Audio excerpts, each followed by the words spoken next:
Hello everyone, welcome back to my channel. My name's Ran. Today I wanted to discuss one topic that has personally troubled me for years. Ever since I was a teenage girl, a lot of my energy would go to waste and be revolved around this issue, which kind of just prohibits me from real personal growth. And after endless therapy sessions for the past couple of years, alongside my self-education on this matter, now I have gained a very strong awareness around it. So I wanted to discuss in depth today on why we are critical and competitive towards other women and how to stop it.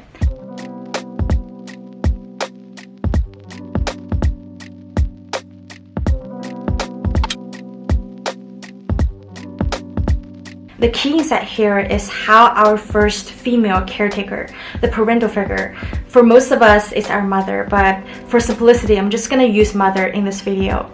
How they speak about themselves, how they treat themselves, how their relationship with other women basically sets a tone for how we view ourselves as women as well. I want to shortly discuss why parental figures are so influential in children's development. Parents are the ones that children spend most of their childhood with. They will learn and adopt directly from parents' behavior. And the second reason is from a biological perspective. So children are biologically wired to depend on their parents for survival. It was almost like a biological instinct for children to get on the good side of their parents. That's why also children face conditioning in their development around parental figures, because they had to figure out how to behave, what to say, and how to respond to their parents in order to be loved and approved by their parents to survive. If they doubt or reject parents' reality on certain matters, they would face survival risks. It's the same thing with mother figure. How they feel about themselves and how they interact with other women would directly impact on us as children. Now please take a moment to reflect with me and deep dive into how specifically those behaviors can impact us as adults. The first thing we need to answer about our mothers is that, do they actually feel inferior about their body appearance and social value? Do they compare with other women in terms of looks, talk themselves down, feel shame and pass it on to you? Do they beat themselves up and punish themselves through food, alcohol, drugs, or other addictions to numb themselves from feeling inferior and frustrated? If the answer is yes, it's highly likely that you will adopt the thoughts and behaviors as well, because you have to gain their validation and approval, and going against them is not in your best interest. So it's likely that you are hyper-conscious about your look, your body, and your social value as well. You care about if you bring value to the table, or else you would think that you're worthless. You're likely to compare yourself with other people and beat yourselves up over perceived tiny flaws. And then you would try to manipulate your body and look or character to be like someone who you think are popular, who have value, and who are more socially approved by people. At the same time, you might feel this constant judgment and criticism, especially when you're under social occasions. So you're prone to develop social anxiety and so on and so forth. And the second question to answer is that, are they judgmental and commentary towards other women? By judgmental and commentary, I do not only refer to body and appearance. It also includes personal attacks as a person, like the behaviors and the decisions they make. Do they hold this general hostile attitude towards other women, trying to tear them down, especially when feeling threatened?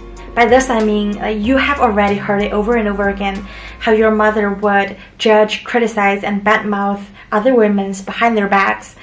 And you have normalized this hostile attitudes that women might have against each other. That's why that you are the one that constantly on guard. You are constantly worried that you might be the target next. You have to be the one to talk shit about other women as well. Like, you have to be the special one. You have to be the superior one. You have to be the better one to avoid being criticized as well.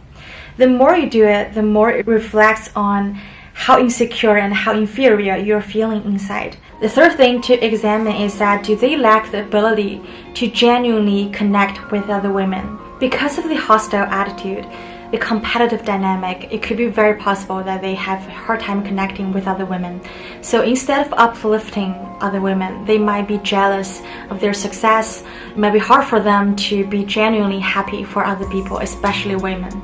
Under the same situation, you might have already internalized this hostile attitude that women have towards each other because you don't have the foundation of trust.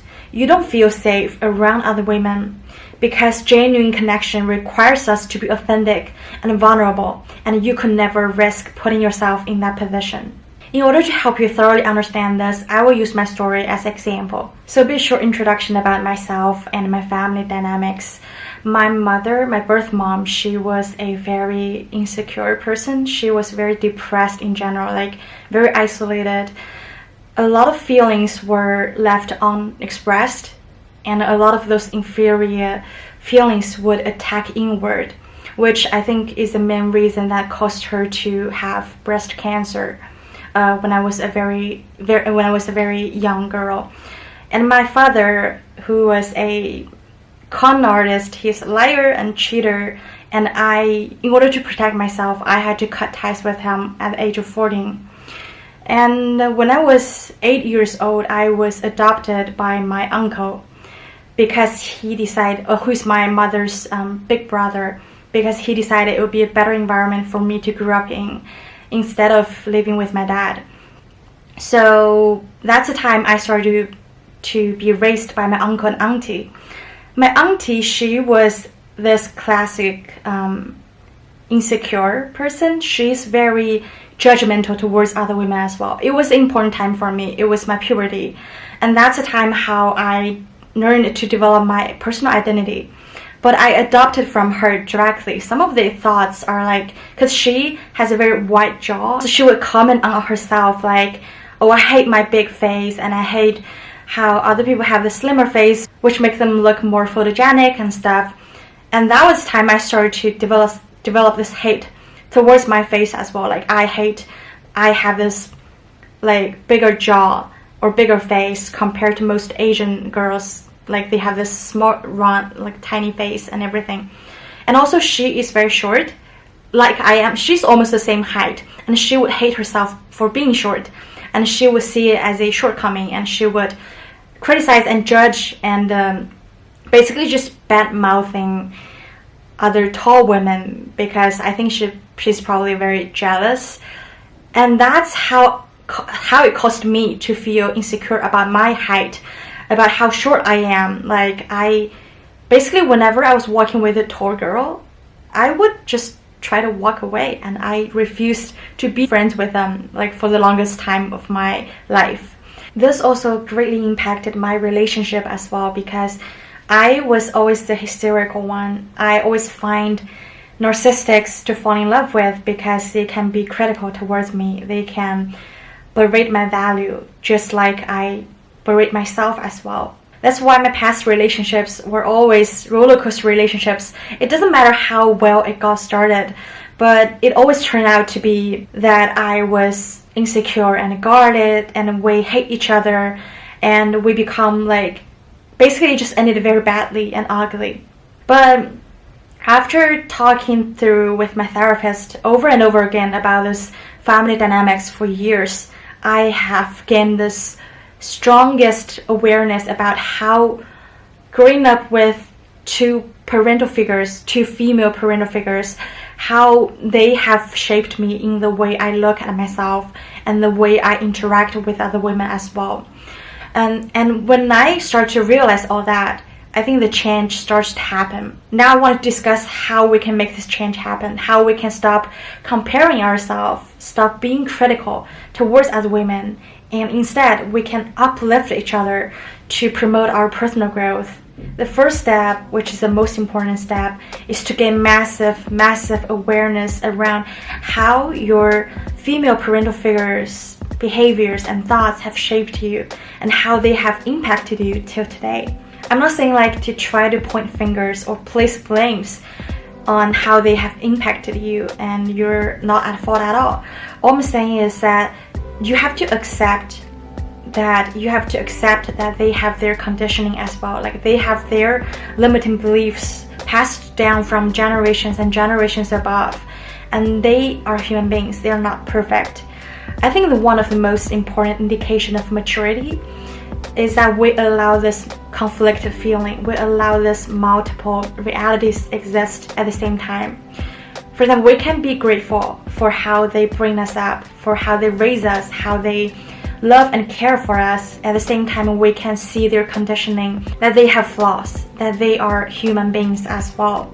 To accept this is like taking your power back, because you cannot go back and change your reality about how you felt at that time, how you adopted their thoughts. What you can do is that you can change right now. You can change from now on to prevent how those behaviors will impact on you. The second step is to change your inner dialogue, is to replace that critical and mean voice that has been going on in your head for the longest time.